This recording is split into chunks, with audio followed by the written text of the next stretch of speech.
Mapapansin po niyo sa Biblia na ang Diyos ay mas nararamdamang kasama ng mga taong pinaka-nangangailangan ng tulong niya. Yung mga mahihirap, yung mga inaapi, yung mga makasalanan. Mas na-focus tayo sa ating problema kaya sa kanyang presensya.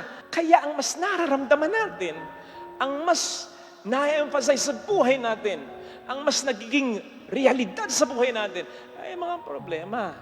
Hindi ka nagagaling, hindi ka makapapasa, hindi ka na makakaahon pa, wala nang mangyayari sa iyong maganda. Few years ago, ay mayroong pinasikat na awitin si Michael V. Ang title, Sinaktan Mo Ang Puso Ko. Na may lyrics na ganito, Sinaktan mo ang puso ko, sinaksak mo ng kutsilyo, pinuhusan mo ng asido, pinupok mo ng martilyo. Obviously, ang kantang to'y para sa mga broken-hearted. Yung mga nawasak ang puso dahil niloko ng karelasyon, pinaasa, pero iniwan lang. Hindi sinuklian ang kanilang mga ibinigay na pagmamahal. Kasi yung pagiging broken-hearted, alam naman natin na ito ay po pwedeng maramdaman ng kahit sino man. Ito ay po pwedeng maramdaman ng isang estudyanteng hindi pumasa sa isang napaka-importanteng exam. Ng isang taong nagkaroon ng malubhang karamdaman, ng isang taong namatayan, ng isang taong natanggal sa kanyang inaasahang trabaho o sa kanyang business, bumagsak ang kanyang pinagkakakitahan. Para na rin sinaktan, minaltilyo, inasido, at pinupok ang puso pag ganyan. Something na ayaw nating maranasan kailanman. Pero anong magagawa natin? Nandito tayo sa mundong ito na hindi natin kontrolado ang pupwedeng mga mangyari sa atin. Kahit na nagpapakabuti nga tayo, pupwede pa rin may mga masamang mangyari sa atin. At lalong-lalo na, ito'y permis kong sinasabi, habang nagmamahal tayo. Kasi kapag nagmamahal tayo, para bagang ina-expose natin ang ating puso, ibinibigay natin sa iba, ipinagkakatiwala natin sa iba. Kaya mas prone na masaktan, mawasak at mabigo siya.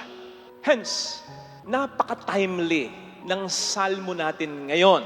Kung wala man kayong matinding pinagdaraanan ngayon, I'm sure, magiging timely ito pagdating ng panahon. Because as I said, tiyak na maranasan din natin ang broken-heartedness. Ang sabi sa salmo, God is close to the broken-hearted.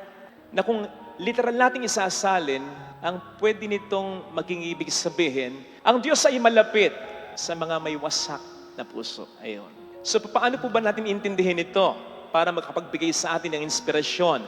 Pag sinabing ang Diyos ay malapit sa mga may wasak ang puso, ang unang ibig sabihin ng term na close o malapit ay nararamdaman ng Diyos ang ating mga nararamdaman. He can easily empathize with us sapagkat naranasan din niya na mawasak ang puso niya.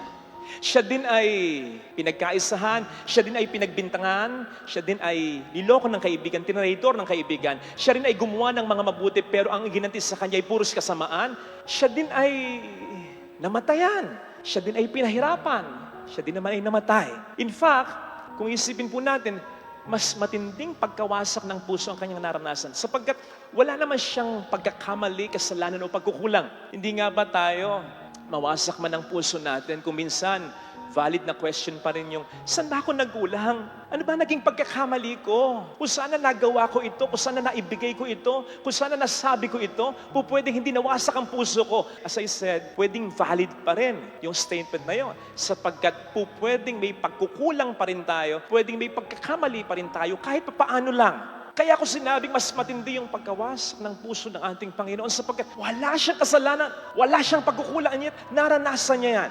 Kaya nga kung ang pagkawasak ng ating puso, kumbaga sa kuryente ay 110 lang, siya 220. That is why, name it, anumang dahilan ng pagkawasak ng ating puso, naiintindihan niya yan. Wala pa man tayong pangungusap o salitang binibitawan, naiintindihan na niyan. Hindi pa natin ina-explain sa kanya, alam na niya. Naiintindihan na niya. Nakaka-relate siya. Yun ang unang ibig sabihin ng ang Diyos ay malapit sa mga broken-hearted. And that is one good news for all of us. Sapagkat hindi nga ba't kapag may matindi tayong pinagdaraanan, ang isa sa pinakamagandang tulong sa atin ay yung may tao na nakararamdam ng nararamdaman natin. Yung bang can really understand us, can really or genuinely feel the pain we are feeling kahit hindi pa tayo mag-explain. At yun ang Diyos sa buhay natin. Nararamdaman niya, naiintindihan niya, ano man ang dahilan ng pagkawasak ng puso natin. Ang ikalawang meaning ng God is close to the broken-hearted, ang Diyos ay malapit sa mga may nawasak na puso, ay yung malapit talaga, kasama, by proximity, katabi. Yun ang pangalawang ibig sabihin nun. Tatandaan ko dati, nung ako'y mag-bless ng isang clinic, mayroong bisitang artista, nagpa-picture ako sa kanya. Siyempre, ang gamit yung camera ko, yung phone ko. Pagkatapos kong makapagpa-picture sa kanya, sinend ko sa kaibigan ko. Nang makita ng kaibigan ko, ang sabi ng kaibigan ko, "Wow, Father! Hindi kayo nagkakala yung dalawa."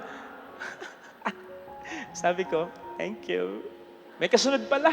Sabi, "Father, ang ibig ko pong sabihin, hindi kayo nagkakalayo kasi magkatabi kayo." Ano yan? Akala ko sa itsura, sa pwesto pala. Magkatabi nga. Seriously, God is close to a broken-hearted. Malapit siya. Malapit na malapit siya. Yun naman ang sinabi niya Ako'y kasama ninyo hanggang sa wakas ng mundo.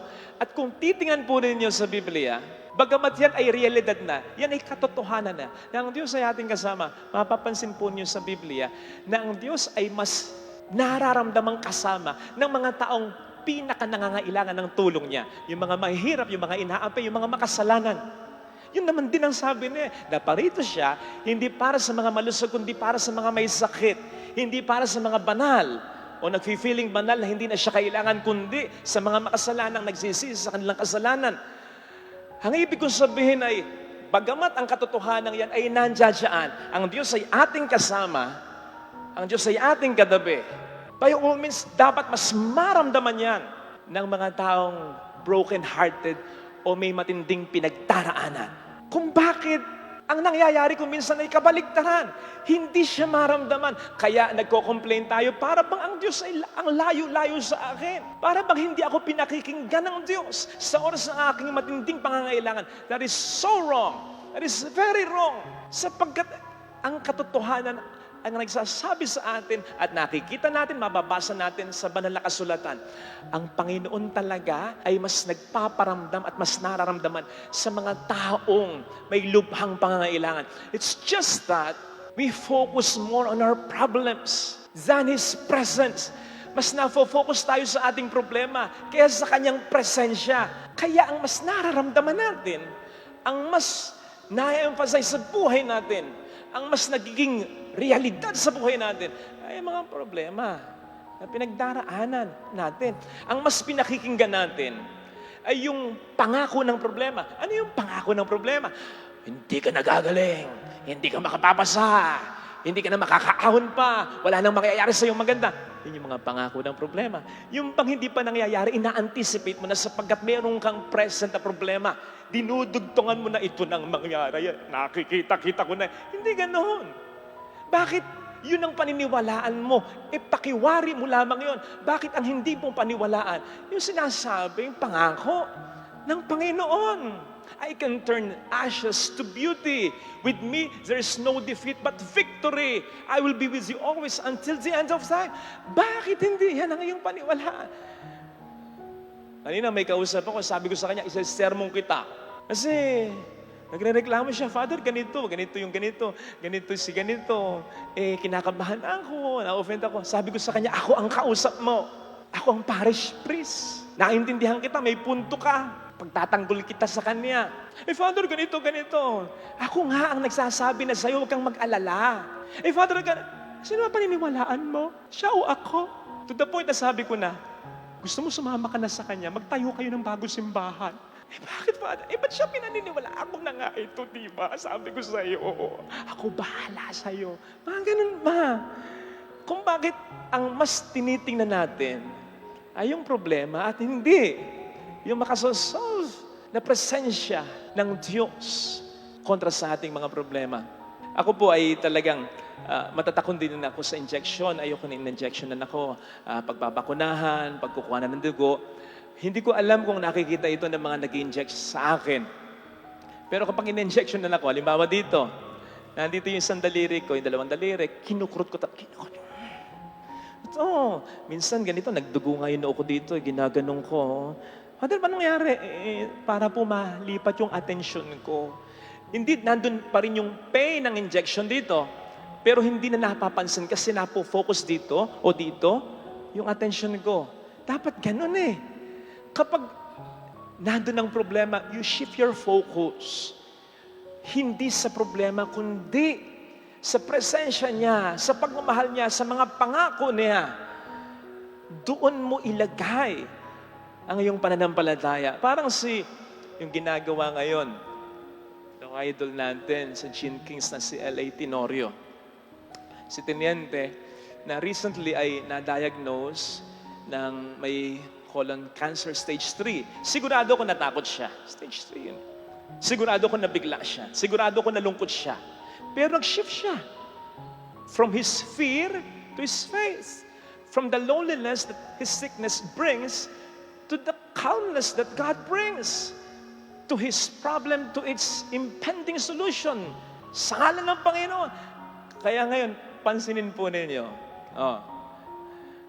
Tayo yung parang nag-aalala. Tayo yung parang natatakot para sa Kanya. Parang tayo yung may sakit, hindi siya. Nung isang araw, namataan. Parang nandun sa balita, namataan. L.A. Tenorio, nasa birthday party nung girlfriend ni Sanji Marudo. Ano ngayon? So, ibig sabihin, dapat nasa bahay lang siya. Dapat nagmumukbuk lang siya. Kanina, nabasa ko na naman. Nung isang araw, umattend ng practice ng Barangay Ginebra.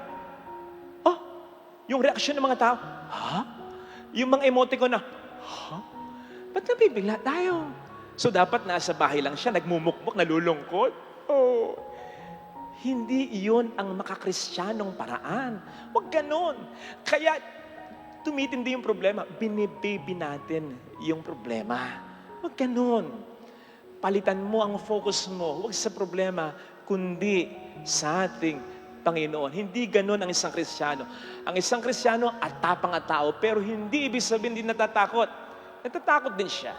Pero pinaglalabanan ng isang Kristiyano ang takot niya sapagat mas pinaglalaanan niya at mas pinangahawakan niya sa buhay niya ay ang pangako at mga pagmamahal, pagkalinga ng Diyos sa Kanya. Kaya ang ating Panginoon, sa Ebanghelyo ngayon, napansin po ninyo, nagsasalita pa rin ng lantaran. Kaya ang ating Panginoon, tandaan po natin, ilang beses niyang sasabihin ang kanyang magiging kamatayan. Pero, it doesn't stop there. Okay, tapos, hindi. Lagi niyang sinasabi, at pagkalipas ng 3 araw, ako'y muling mabubuhay. Laging ganon eh. Hindi siya, kumbaga ang problema, ang kamatayan, dadaanan ko yan, pero hindi ko tatambayan. Ganun lang. We focus not on our problems. Because focusing on our problems would give us more problems. We focus on God and we'll find many ways, many solutions to our problems.